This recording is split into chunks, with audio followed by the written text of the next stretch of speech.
જય અર્બુદા તમામ મારી ચૌધરી સમાજ અને ખાસ નમ્ર વિનંતી બે હાથ જોડીને કરું છું કે જે સાંજના મેસેજો ભરે છે અને કંઈકના મગજમાં ખોટા વિચારો ફીટ થયા છે, પણ ના, એ વિચારો ખોટા ફીટ છે, તમે ડિલીટ કરો. બા કમ્પ્લેટ આપણી સાથે છે. પણ અને બીજું, તમે કોઈ રાજકારણ અને ખોટી ટીકા ટિપ્પણી ના કરતા, કોઈ સમાજના કોઈ આગેવાનોને ખોટા ટાર્ગેટ ન કરતા. એને લઈને આપણે જે કામ કરવાનું છે એ આપણે ચોક્કસથી કરવાનું છે. અને આપણો જે એક જ ટાર્ગેટ છે કે બળદેવનાથ બાપુ જે આપણા પોલીસ સ્ટેશનમાં જે ફરિયાદમાં પહેલું એમનું નામ આવે એ આપણું ટાર્ગેટ છે. આપણા મેન આરોપીઓ જે બીજો એક જે બાપાને લાફા ઝીકી કરી રહ્યો છે અને બાને જે ગાળ્યો બોલી રહ્યો છે એનું બીજા નંબરમાં નામ આવે. એને લઈને આપણે અત્યારે ચાલવું છે. બાપા તમે શું કહેવા માંગો છો એને લઈને? મને એમ કે જે બળદેવનાથને હજુ સુધી આવવાની માલિકા એન્કોર નથી કર્યા ત્યાં ઘડી હું અસંતોષ છું. જ્યાં ઘડી એને માલિકા નહીં કરે ત્યાં ઘડી હું અસંતોષ છું. જ્યાં ઘડી નહીં થાય ત્યાં ઘડી મારા માટે દુઃખદાયક છે આ વસ્તુ છે.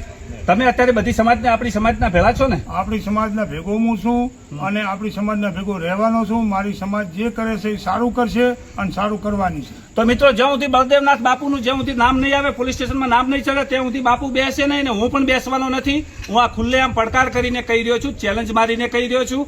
પોલીસને પણ કહું છું કે અમે 2 દિવસ પહેલા જે પોલીસ સ્ટેશનમાં જે અમારી એફઆઈઆર હતી અને જે અમારી પહેલી એફઆઈઆર હતી કે એની અંદર 7 નામ હતા અને 15 થી 20 જણનું ટોળું હતું, એ એફઆઈઆર માન્યમાં રહેશે. બાકી હાઈકોર્ટ તો શું, પણ સુપ્રીમ કોર્ટના કદાચ દરવાજા ખખડાવવાના થશે ને તો પણ અમે ચૌધરીમાં એટલી તાકાત છે કે અમે સુપ્રીમ કોર્ટ સુધી જઈ અમારા પોતપોતાના પૈસાથી અમે લડીશું. બાપાને અમે કોઈ બાબતમાં ટોર્ચર કરવાના માંગતા નથી, બાપાને કોઈ પ્રેશર આલવા માંગતા નથી. પણ જે અમારી બળદેવગીરી બાપુ દ્વારા ઘણા વિડીયો બી હવે નવા વિડીયો આવી રહ્યા છે. બાપુ બધાને ભડાકા કરવાનું કહે છે, પણ બાપુ હવે તકાઈ છે ભડાકા કરવાની. કદાચ ગોળીઓ લઈ રાખજો, સમય આવે ત્યારે આપણે લડી લેવાનું થાય છે.